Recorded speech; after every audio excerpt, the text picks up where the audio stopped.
At Anurag University, be everyone you dream to be. నమస్తే, welcome to healthy conversations with IT media. నేను మీ ఛాన్సీ. So ఈరోజు మనతో doctor Srinivas యల్మల గారు ఉన్నారు, ayurvedic general physician. So rheumatoid arthritis తీసుకున్న, pains తీసుకున్న, back pain కానీ మోకాళ్ళ నొప్పులు కానీ తీసుకున్నా కానీ మన ఆయుర్వేదం ప్రకారం వాతపిత్త కఫ దోషాల్లో ఒకటైన వాత దోషం ఎక్కువగా ఉండడం వల్ల కలుగుతుంది అంటారు. మరి ఈ వాత దోషం శరీరంలో ఎక్కువగా అవ్వడానికి గల కారణాలు ఏంటి? మన ఫుడ్డా, మన స్లీప్ హ్యాబిట్సా? దీని గురించి తెలుసుకునే ప్రయత్నం చేద్దాము. నమస్తే సార్. నమస్కారం అండి. సార్, ఇప్పుడు బాడీలో మనకి ఎలాంటి పెయిన్స్ తీసుకున్నా జనరల్గా అందరికీ చిన్న పెద్ద అనే తేడా లేకుండా స్టార్ట్ అయ్యేదైతే మోకాళ్ళ నొప్పుల దగ్గర నుంచి, బ్యాక్ పెయిన్ దగ్గర నుంచి ఇప్పుడు ఇక్కడ నెక్ పెయిన్స్ ఇవన్నీ వస్తూ ఉంటాయి. సో వాత దోషం వల్ల పెయిన్స్ వస్తాయా? పెయిన్స్ రావడం వల్ల శరీరంలో వాత దోషం పెరుగుతుందా? ఏంటి కారణం? రైట్. అంటే దానికన్నా ముందు అసలు వాత దోషం అంటే ఏంటో తెలియాలి. అంటే మన ప్రకృతిలో ఉంటాయి శరీర తత్వం, మన పేర్లు ఎలా ఉంటాయి అలా ప్రతి ఒక్కరికి వాతము, పైత్యము, కఫం అంటాం.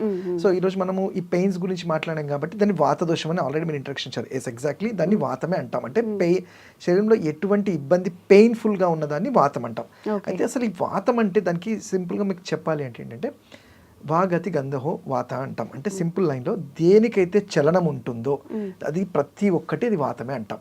అంటే దేనికి మూమెంట్ ఉంటుందో దాని ప్రతిదీ మూమెంట్ అంటాం, దాన్ని ప్రతి వాతం అంటాం. మరి వాతం నిజంగా చెడ్డదా అంటే కాదు. వాతం లేకపోతే మన యాక్టివిటీస్ ఏమీ లేవు. అంటే మనం మూమెంట్ అలా పడి ఉంటాము, అలా పడి ఉండలేము కాబట్టి మనుషులకు మనం ఏదో ఒక మూమెంట్ చేస్తాం. సో వాతం అనేది కరెక్ట్గా ఉంటుంది. ఇది అతిగా అయినప్పుడే దానివల్ల వచ్చే ప్రాబ్లమ్స్, తక్కువ అయినప్పుడు దానివల్ల వచ్చే ప్రాబ్లమ్స్. అంటే ఇంకా లాంగ్వేజ్లో చెప్పాలి అంటే మనము గాలి అన్నాం. వాతం అంటేనే గాలి, దేనికైతే మూమెంట్ ఉంటుందో మనం ఉండగలుగుతాం. గాలి లేకపోతే మనం ఉండలేము. మరి అదే గాలి ఉధృతంగా వస్తే దాన్ని తుఫాన్ అంటాం. మనం తట్టుకోలేము. మన శరీరంలో కూడా సేమ్ ఈ వాతము అంత పెరిగినప్పుడు మన శరీరం తట్టుకోలేదు. మీరు చూస్తే ఇప్పుడు ఉధృతంగా వచ్చిన తుఫాన్ అంటే తుఫాన్ ఉండేది 3 రోజులు 4 రోజులు, కానీ అది వెళ్ళిన తర్వాత చేయాల్సిన డ్యామేజ్ అంతా చేసి వెళ్ళిపోతుంది. సిమిలర్లీ ఈ వాతాన్ని మనం కట్టడి చేయకపోతే మన హెడ్ నుంచి టో వరకు అది ఆ ఫ్లోలో పెరిగితే పైన కింద పెరిగినప్పుడు అంటే మనం చూసాం పక్షాఘాత అంటాం. కంప్లీట్గా బ్రెయిన్లో రప్చర్ అవ్వటం కానివ్వండి, క్లాట్స్ కానీ ఇవన్నీ కూడా వాతానికి పేరులోనే పక్షావాతం అని ఉంది. ఒక సైడ్ అంతా దెబ్బతింటుంది. సో అంటే వాతం అంటే ఇది అనమాట. అంటే మన మూమెంట్ ఉన్న ప్రతిదీ వాతమే. అయితే ఇక్కడ దీనికి మనం పెయిన్గా ఎలా చూస్తాము, దానివల్ల వచ్చే ఇబ్బందులు ఏంటి అంటే మీరు అడిగారేంటి, పెయిన్ వల్ల మనం కట్టడి చేయకపోతే వాతం పెరుగుతుందా, వాతం వల్ల పెయిన్ వస్తుంటే మెయిన్గా చూసుకుంటే మన శరీర తత్వం వాతం ఉన్నప్పుడు మనం డెఫినెట్లీ ఈ పెయిన్కి ప్రోన్ అవుతుంటాం. అంటే దాన్ని పెంచేవి ఏవైతే చేస్తామో దానివల్ల వచ్చే ఇబ్బందులు కూడా అంతే ఈజీగా ఉంటాయి. సో ఫర్ ఎగ్జాంపుల్ వాతము జనరల్గా ఎప్పుడైతే ఇన్ఫ్లమేషన్ అంటాం, వాతం అంటే అదేంటంటే బాగా పెరిగిపోయినప్పుడు ఏమవుతుంది, దాన్ని ఏదైతే ఫ్రీగా మూవ్ అవ్వాలో అవన్నీ రెస్ట్రిక్ట్ అయిపోవడము. సపోజ్ ఇప్పుడు నేను వెజల్స్లోనే అంటాను, వాటికి కావాల్సిన రక్త ప్రసరణ సరిగ్గా ఉండదు. ఇవన్నీ లేకపోయేసరికి ఏంటంటే ఆక్సిజనేషన్ తగ్గిపోయి డెఫినెట్లీ పెయిన్ఫుల్గా రావడము. అక్కడ ఎక్కడైతే వాతం తగ్గుతుందో శరీరంలో ఆ పార్ట్ అనేది దెబ్బతినడం చూస్తుంటాం. సో మోస్ట్లీ వాత ప్రకృతి ఉన్న వాళ్ళు, అంటే ఇప్పుడు ప్రతి మనిషి ఏదో ఒక ప్రకృతి ఉంటుంది. వాత పైత్య కఫాల్లో ఏదో ఒకటి ఉంటుంది. బట్ ఇప్పుడు పైత్యం వాళ్ళకి వాతం ఉండదా అంటే డెఫినెట్లీ అట్లా ఉండడానికి లేదు. వాళ్ళకి కూడా వాతం పెరిగే ఛాన్స్ ఉంటుంది. సే ఫర్ ఎగ్జాంపుల్ ఎక్కువసేపు మీరు వర్షంలో తడిచాము, జలుబు చేస్తుంది. దానికి పెద్ద లాజిక్ అవసరం లేదు. ఎందుకంటే మన శరీరం అంత సడన్గా ఒక టెంపరేచర్ నుంచి కూల్గా వెళ్ళినప్పుడు మన అడ్జస్ట్ చేసుకోవడానికి అది జలుబులాగా చూపెడుతుంది, వ్యాధి ఏం కాదు. అలానే ఎక్కువ చల్లగాలికి ఇవన్నీ పెరిగినప్పుడు ఈ వాతం కూడా పెరుగుతుంది. అది పదే పదే అలాంటివి చేసినప్పుడు ఎస్ ఆ పెరిగిన వాతం వల్ల వచ్చే డిసీజెస్ అన్నీ వస్తాయి. దాంట్లో ఈ పెయిన్ కూడా ఒకటి. ఓకే. సో ఈ పెయిన్ మేనేజ్మెంట్ అనేది ఇప్పుడు ఏదైనా వీడియోస్ చూసినా కానీ మనకి ఏంటంటే అర్లీ 30s పెయిన్స్ వస్తున్నాయని కింద కామెంట్స్ రూపంలో పెడుతూ ఉంటారు. మీరు అబ్జర్వ్ చేసినంత వరకు ఒక 10 ఏళ్లలో నిజంగా యంగ్స్టర్లో కూడా 30 to 40 మధ్య ఉన్న వాళ్ళకి కూడా మోకాళ్ళ నొప్పులు కానీ, ఈ బ్యాక్ పెయిన్స్ కానీ ఎంక్వైరీస్ వస్తున్నాయా? అంటే ఎంక్వైరీస్ కాదు, నిజంగా చెప్పాలంటే మా ప్రాక్టీస్లో 40 to 60% అవే ఉంటాయి ఎక్కువ. అంటే యాజ్ ఆయుర్వేదిక్ డాక్టర్గా పంచకర్మ స్పెషలైజేషన్లో నేను చేసింది చూసేవి కూడా ఒక 40% అన్నీ కూడా 30 years ఏంటి, ఈవెన్ 25-30 years నుంచి కూడా స్టార్ట్ అవుతుంది. అంటే ఇక్కడ ఒకటి మనకి ఏంటంటే జనరల్గా ఒక 20-30 ఇయర్స్ బ్యాక్ నొప్పులు అంటే మన ఊహ ఎలా ఉండేది అంటే పెద్ద ముసలి వాళ్ళు ఏదో కర్ర పట్టుకొని వెళ్ళే వాళ్ళు ఏజ్ చాలా వెళ్ళని చూసేవాళ్ళం. మేము మెడికల్ చదువుతున్నప్పుడు కూడా అంటే పెయిన్స్ అంటే ఇలా ఉండేవి. అంటే ఇనిషియల్ డేస్లో మేము అనుకునే వాళ్ళం వాతము ఆర్థరైటిస్ అంటే ఈ ఏజ్లో వస్తుందేమని. బట్ నిజంగానే ఎప్పుడైతే మా స్టడీస్ అవుతూ వచ్చాయి, మేము ప్రాక్టికల్గా వచ్చాయి అంటే 25 ఇయర్స్ వాళ్ళల్లో కూడా మనం చూస్తున్నాం. అంటే ఇక్కడ మీరు అందరికీ ఆస్ట్రోఆర్థరైటిస్ కాదు, మళ్ళీ వీటిలో వాతం అనేది ఆర్థరైటిస్ అంటాం, అంటే ఎముకల అరుగుదల అంటాం. సో ఈ ఎముకల అరుగుదల ఇప్పుడు రుమటెడ్ ఆర్థరైటిస్ అని చెప్పాం. రుమటెడ్ ఆర్థరైటిస్ ఏజ్తో సంబంధమే లేదు, అది మీ ఓన్ మెటబాలిజం అంటే మీ ఓన్ బ్లడ్లో ఉండే కణాలు జాయింట్స్ని డ్యామేజ్ చేస్తుంది. బయట నుంచి ఏదో కాదు, సొంత సెల్సే ఎముకల్ని డ్యామేజ్ చేస్తుంది. ఆ ఆర్టికులర్ పార్ట్స్ ఏవైతే కార్టిలేజ్ ఉంటుందో అవన్నీ తినేస్తుంది. సో అది ఏ ఏజ్లో అయినా, ఈవెన్ చాలా చిన్న పిల్లలు 15-20 ఇయర్స్ వాళ్ళలో కూడా చూస్తుంటాం రుమటెడ్ ఆర్థరైటిస్. కమింగ్ టు ఈ 10 ఇయర్స్ ఆర్ 15 ఇయర్స్లో ఏంటంటే మన లైఫ్ స్టైల్ చూసుకుంటే మీరు అంటే సాఫ్ట్వేర్ అనేది ఈ ఐటీ అనేది ఈ 20 ఇయర్స్ నుంచి ఉంది. అంటే ఇది కొత్త ప్రొఫెషన్ లాగా, అంతకు ముందు ఉండేదేమో బట్ అంత ఇప్పుడున్నంత ఉండకపోయేది. అప్పుడు అంతా ఏంటంటే మెకానికల్ జాబ్స్ ఎక్కువ. మనం ఏంటంటే డెస్క్ జాబ్ అనేది ఓన్లీ కొన్ని క్లర్క్స్ కొంతమంది వరకే ఉండేది, మిగతా అంతవరకు ఏదో ఒక వర్క్స్ ఏదో ఒక ఫిజికల్ యాక్టివిటీ ఉండేది. సో ఈ సాఫ్ట్వేర్ అనేది ఏంటి మోస్ట్లీ ఏంటంటే డెస్క్ జాబ్ అంటే సెడెంటరీ లైఫ్ స్టైల్, అయితే సిస్టమ్ ముందు ఉండడము లేదా ఇంట్లో ఎక్కడైనా కూర్చొని ఉండేదే. సో దీనివల్ల ఏమవుతాయంటే నెక్ అనేది నెక్ దగ్గర బ్యాక్ అని ఈ స్పైన్లో కావాల్సినంత వాటికి ఆక్సిజనేషన్ దొరకక మజిల్ అంటే ఒకటే పొజిషన్లో ఉండడం వల్ల వాటి కన్స్ట్రిక్టెడ్ అనేది చూస్తుంటాం. సో ఈ 10-15 ఇయర్స్లో చాలా ఎక్కువగా అంటే ఎంక్వైరీస్ కాదు, ట్రీట్ చేసేవి కూడా వాళ్ళకే. సాఫ్ట్వేర్ ఎక్కడైతే ఉందో ఈ సిస్టమ్ ముందు అంటే ఇప్పుడు ఇంకా ఈ 4-5 ఇయర్స్ నుంచి నాట్ ఓన్లీ సాఫ్ట్వేర్, ఈవెన్ మామూలు వాళ్ళు కూడా మొబైల్ వాళ్ళకన్నా ఎక్కువ చూస్తున్నాం, ల్యాప్టాప్స్ కానీ మొబైల్ కానీ. సో అందరిలో కామన్గా ఎప్పుడైతే నెక్కి ఒకే పొజిషన్లో ఉంచుతామో నెక్ మజిల్స్ అన్ని రిజిడ్ అయిపోతాయి. అండ్ అవి ఏమవుతాయి, ఆ రిజిడ్ అవ్వడం వల్ల మజిల్ స్టిఫ్ అవ్వడం స్టార్ట్ అయినప్పుడు మనం గుర్తించకపోతే అప్పుడు బోన్లో అరగడము, ఒకదాని మీద ఒకటి పడడము, అది విరిగి లోపల నుంచి నర్వ్ కంప్రెషన్స్ రావడము, ఇవన్నీ కామన్గా చూస్తుంటాం. అంటే వీటన్నిటి ఫస్ట్ సిమ్టమ్ ఏంటి, ఫస్ట్ కాదు లాస్ట్ సిమ్టమ్ పెయిన్ అని చెప్తాను. ఎందుకు ఆ మాట చెప్పానంటే జనరల్గా మా దగ్గరకు వచ్చే పేషెంట్ డాక్టర్ గారు నాకు నొప్పి చాలా స్టిఫ్నెస్ ఉంది, ఎంఆర్ఐ తీస్తే అరిగిపోయాయని చెప్తారు. మేము అదే చెప్తాము, పెయిన్ అనేది లాస్ట్ సిమ్టమ్. దానికి ముందు ఒక 1-2 ఇయర్స్ నుంచి మన బాడీ చెప్తూ ఉంటుంది. ఎలా అంటే మనం చిన్న పనులు చేయాలన్నా అబ్బన్నతో అవ్వట్లేదు అనేది కామన్గా మనం గమనిస్తాం. అమ్మ నొప్పిలాగా ఉంది, పట్టేసింది, లేకపోతే నిద్రలో నొప్పి ఉంది, పొద్దున్న లేస్తున్నప్పుడు స్టిఫ్గా ఉందని ఈ సిమ్టమ్స్ అన్ని దాటి లాస్ట్ స్టేజే అరిగిపోయాయని వస్తాయి. సో మనం అది చెప్తున్నాను. సో మనకి ఎగ్జాక్ట్లీ సిగ్నల్స్ మనకంటే ఇప్పుడు చూడండి 30-35 ఇయర్స్ అతను అసలు నొప్పి లేకుండా ఏ పని చేసేయాలి, ఎక్కడైనా వెళ్ళాలి. బట్ అతను లేదు నాకు పొద్దున్న లేవగానే కాసేపు స్టిఫ్గా ఉంటుంది, నేను సెట్ అయిన తర్వాతనే నేను చేయగలుగుతాను, లేదంటే ఎక్కువసేపు నిలబడలేకపోతున్నాను అంటే 30-35 ఇయర్స్ వల్ల అసలు అట్లాంటివి అనకూడదు. బట్ ఇప్పుడు ఉన్న జనరేషన్లో 30 నాకు అలసిపోతున్నాను నేను, లేకపోతే నాకు B12 తగ్గిపోయిందేమో ఇది అని సొంతంగా అనుకుంటుంటారు.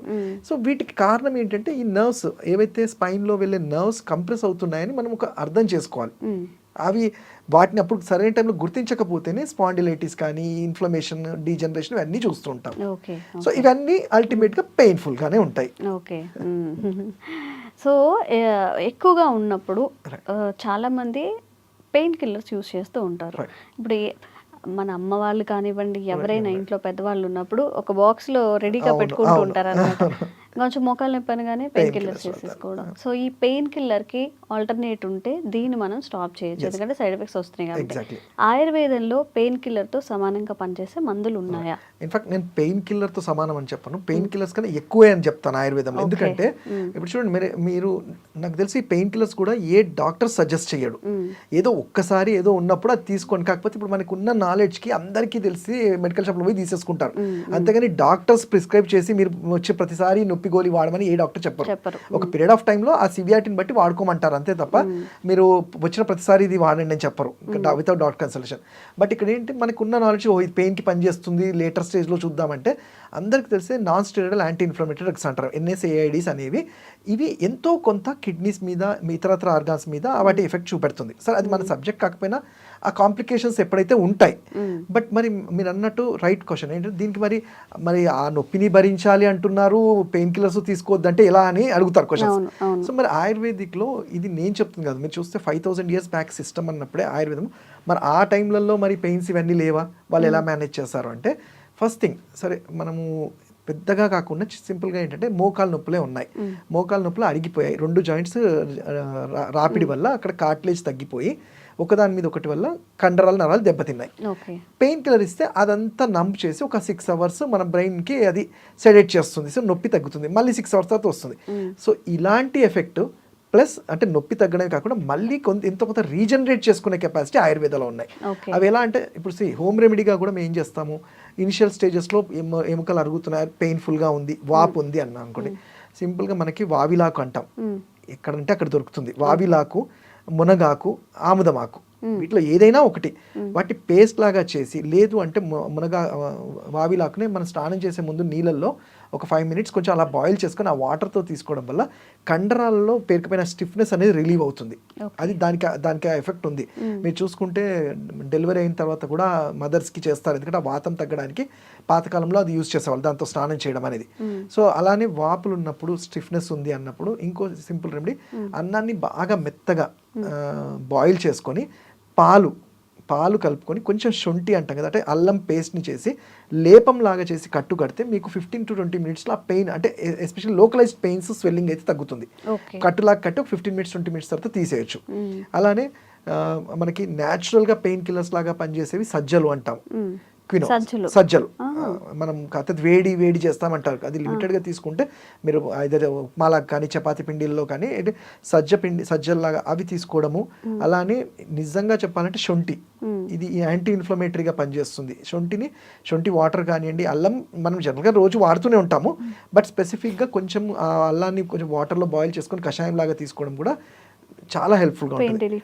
అండ్ ఇవన్నీ కాకుండా ల్యూబ్రికేషన్, అదే చెప్పాను కదా, ప్రాబ్లమ్ని తగ్గిస్తూ అంటే టెంపరీగా రిలీఫ్ వస్తూనే యాక్చువల్ ప్రాబ్లమ్ని రూట్ కాజ్ నుంచి తగ్గించడానికి ఆయుర్వేద డెఫినెట్లీ హెల్ప్ చేస్తుంది. దానికి మేము లాక్షాది గుగ్గులని కానివ్వండి, కైశోర్ గుగ్గులని, అది తత్వాన్ని బట్టి అడ్వైస్ చేస్తాము. బట్ ఇక్కడ మనంగా ఆ పెయిన్స్ని కొంచెం రిలీఫ్ రావాలి అంటే ఇవన్నీ కూడా చేసుకోలేము డాక్టర్ గారు మేము, ఎందుకంటే అవన్నీ అవ్వవు, పేస్ట్ చేయడం అవి అన్నాం అంటే కూడా సింపుల్గా చెప్పేది అంటే మనకి ఇంట్లో దొరికే నువ్వుల నూనెని చిన్న గిన్నెలు తీసుకొని కొంచెం కర్పూరం వేసి 2 నిమిషాలు బాయిల్ చేసుకోండి, అంటే దాన్ని కొంచెం హీట్ చేస్తే ఆ ఆయిల్ని ఎక్కడ పెయిన్ ఉందో అక్కడ లైట్గా అప్లై చేసి ఎండలో ఒక 10 minutes ఉండగలిగితే విటమిన్ D3 కూడా మనకు అబ్జర్వ్ అవుతుంది. అండ్ అప్లై చేయడం వల్ల ఏమవుతుంది జనరల్గా అంటే, ఎప్పుడైతే స్టిఫ్డ్ మజిల్స్కి మనం వామ్గా అప్లై చేస్తామో ఆ మాలిక్యూల్ అబ్జర్వ్ అయినప్పుడు మజిల్స్ అనేవి రిలాక్స్ అవుతాయి. అంటే స్టిఫ్ అయిపోయినాయి, కొంచెం రిలాక్స్ అయ్యేసరికి అక్కడ బ్లడ్ ఫ్లో అనేది స్టార్ట్ అవుతుంది. అయితే ఇది మేబీ టెంపరీ ఉండొచ్చు, మేము ఇచ్చే ట్రీట్మెంట్స్ వాటి వల్ల తగ్గుతుంది, బట్ ఇంట్లో మనం చేసుకునేది వీటి వల్ల అవుతుంది. ఆయిల్స్ అనేది ఎప్పుడైనా స్టిఫ్నెస్కి ఆయుర్వేదంలో వాతానికి తైల అభ్యంగనమే అంటాం. అది మీరైనా చెప్పినట్టు ఇలాంటి తైలాలు తీసుకొని నువ్వుల నూనె కొంచెం కర్పూరం కలుపుకొని అప్లై చేసుకుంటే కూడా చాలా ఎఫెక్టివ్గా ఉంటుంది. అది స్పైన్కి కానివ్వండి, స్పైన్కి, నెక్ కానీ ఇదేమండి.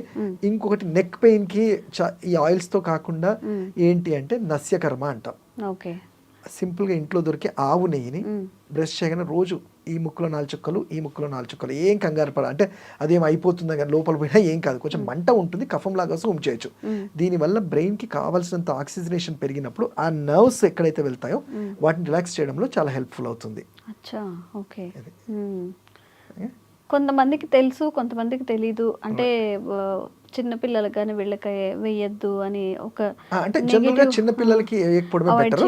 అంటే మరీ చిన్నపిల్లల్లో నెక్ పెయిన్ అంత తక్కువ, ఎందుకంటే నేను చెప్పాను పోస్టరల్ వల్ల ఉంటుంది, కొన్ని డిస్క్ రుమటెడ్ ఆర్థరైటిస్ అట్లాంటి వాటిలో ఇవి కాకుండా వేరే ట్రీట్మెంట్స్ ఉంటాయి. బట్ జనరల్గా 25-30 years వాళ్ళలో హ్యాపీగా విన్ చేసుకోవచ్చు. ఓకే. అండ్ మీరు కూడా ఎలాంటి ఆరోగ్య సమస్యలు ఫేస్ చేస్తున్నారో కామెంట్ చేయండి. మళ్ళీ ఒక వీడియోలో మీకు కూడా పరిష్కారం ఇచ్చే ప్రయత్నం శ్రీనివాస్ సార్ చేస్తాము. Thank you so much sir. And for more videos, please subscribe to iDream. Please subscribe to iDream. Please subscribe iDream. And please subscribe to iDream. For more videos, subscribe to iDream. please like, share and subscribe to the channel. Congratulations, iDream. Subscribe to iDream. Subscribe to iDream. So subscribe to iDream Media. iDream ki iDream team andarki huge congratulations. Please subscribe iDream Media. Please subscribe to iDream. Subscribe iDream. Please subscribe to iDream. iDream అంటే నా కళల channel subscribe చేసుకున్న నోరు తిరుగుతలేదు, మీరైతే గంట గుర్తు కొట్టండి. For more such videos, please subscribe to iDream. Subscribe to iDream. Please subscribe to iDream. Please subscribe iDream Media. Please do subscribe to iDream. Please subscribe to iDream Media. For best entertainment and information, Please subscribe iDream. And don't forget to subscribe to iDream.